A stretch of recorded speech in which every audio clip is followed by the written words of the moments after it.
Assalamualaikum soleh-solehah. Bagaimana kabarnya hari ini?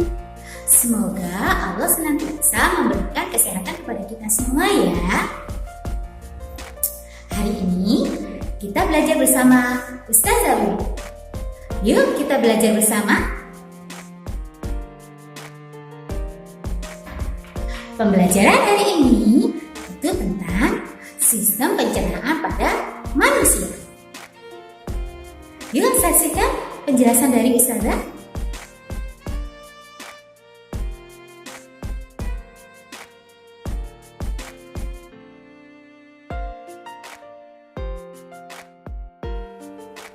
Tahukah kalian apa saja organ pencernaan pada manusia? Yuk kita cari tahu bersama-sama. Pencernaan pada manusia itu terdapat dua jenis. Ada pencernaan mekanik dan pencernaan secara kimia. Nah, tahukah kalian beda dari pencernaan mekanik dan pencernaan kimiawi? Ayo, tetap perhatikan penjelasan Ustazah ya. Pencernaan mekanik adalah proses pengubahan makanan dari bentuk besar atau kasar menjadi bentuk yang lebih kecil atau halus. Proses ini terjadi dengan bantuan gigi, lidah, juga dengan otot lambung.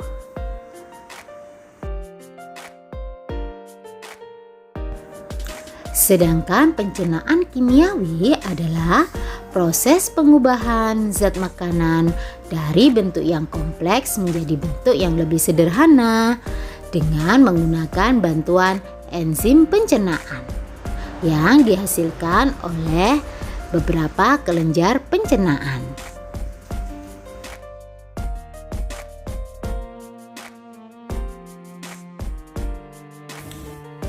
Nah, organ pencernaan pada manusia terdiri dari beberapa organ.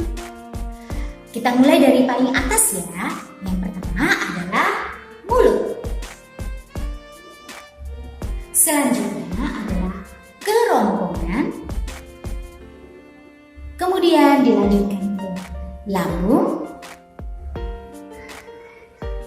usus halus, usus besar, dan yang terakhir adalah anus. Yuk, tetap saksikan penjelasan dari Ustazah tentang organ-organ pencernaan hidup ini. Organ pencernaan yang pertama adalah mulut. Di dalam rongga mulut terdapat alat-alat yang membantu dalam proses pencernaan. Di antaranya yaitu gigi, lidah, dan kelenjar ludah. Di dalam rongga mulut makanan mengalami pencernaan secara mekanik dan kimiawi.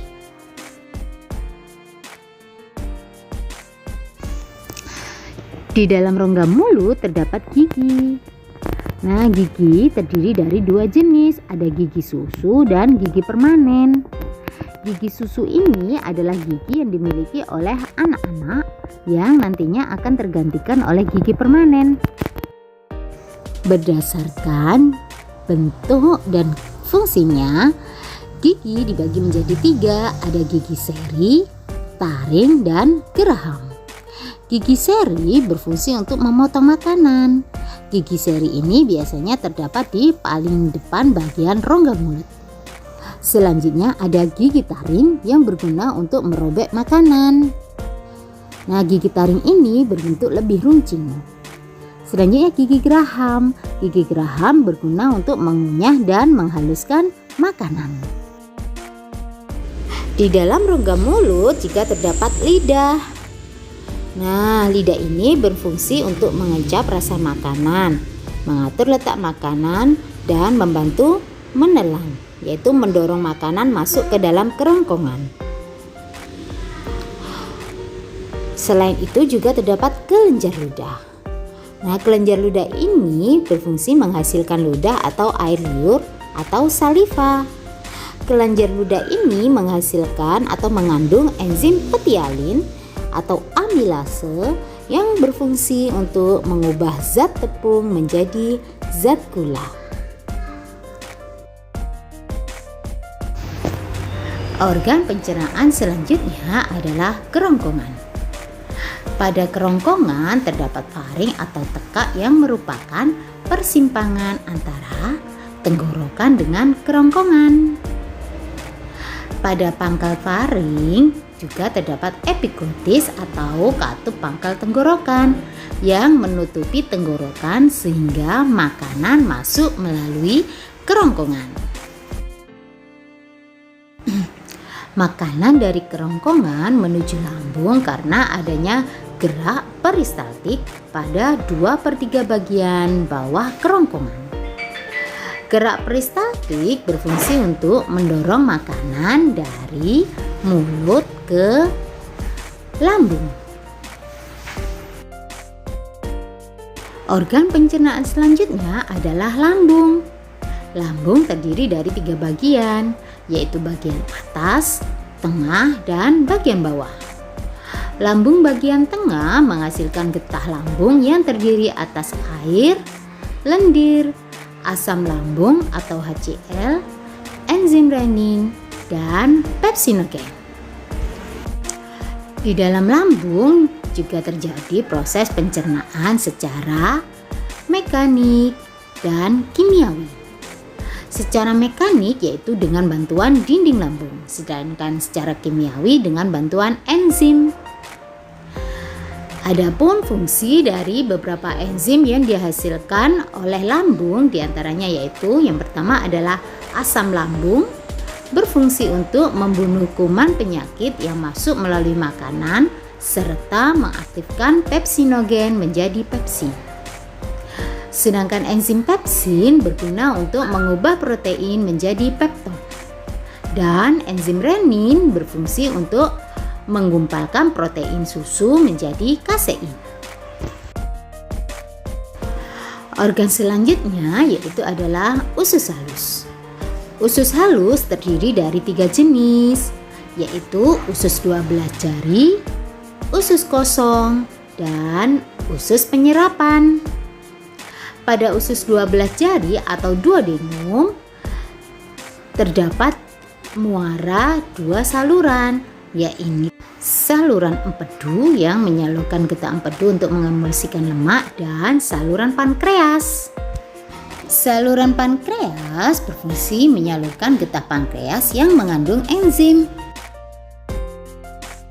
Seperti yang Ustazah jelaskan tadi, pada usus 12 jari bermuara 2 saluran dari kantong empedu dan pankreas. Empedu yang dihasilkan oleh hati berfungsi untuk mengemulsikan lemak. Sedangkan pankreas berfungsi menghasilkan enzim tripsin, amilase, dan lipase. Adapun fungsi dari masing-masing enzim tersebut yakni tripsin berfungsi untuk mengubah protein menjadi asam amino. Sedangkan amilase berfungsi mengubah zat tepung menjadi glukosa. Dan lipase berfungsi mengubah lemak menjadi asam lemak dan gliserol.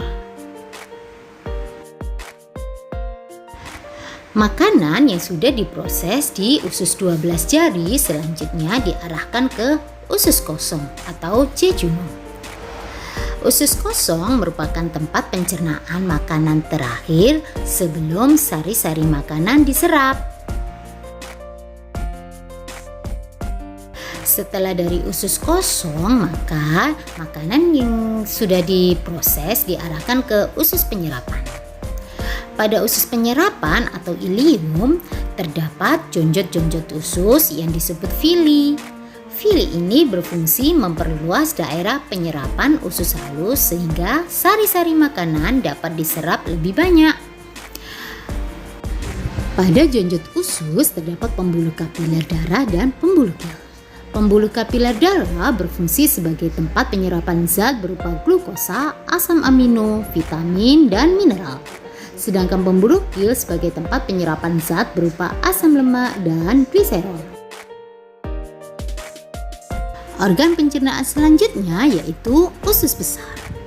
Setelah penyerapan sari makanan di usus halus, sisa makanan didorong ke usus besar.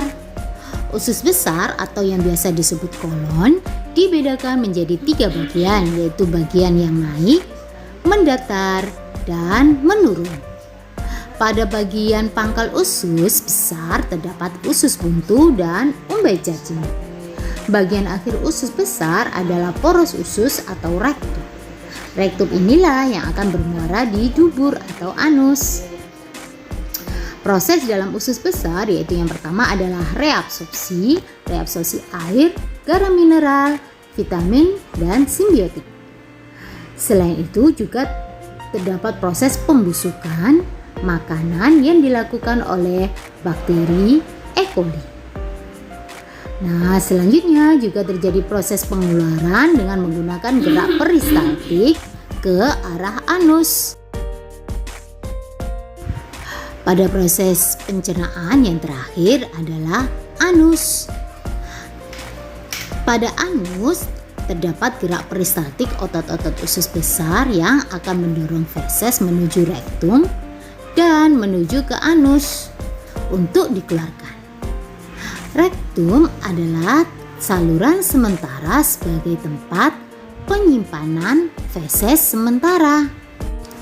Di sekitar anus terdapat otot sadar yang melintang yang berfungsi mengatur proses pengeluaran feses. Nah, solih-solihah, bagaimana penjelasan Ustazah tadi? Sudah paham belum? Nah, kalau sudah paham, kita coba mengerjakan latihan soal yang ada di buku paket yuk.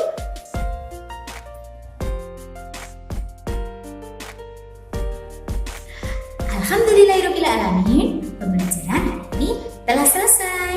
Semoga ilmu yang kita dapatkan dapat bermanfaat untuk kita dan semuanya. Ustazah akhiri, wassalamualaikum warahmatullahi wabarakatuh. Tetap semangat belajar mandiri ya, dan jangan lupa jaga kesehatan.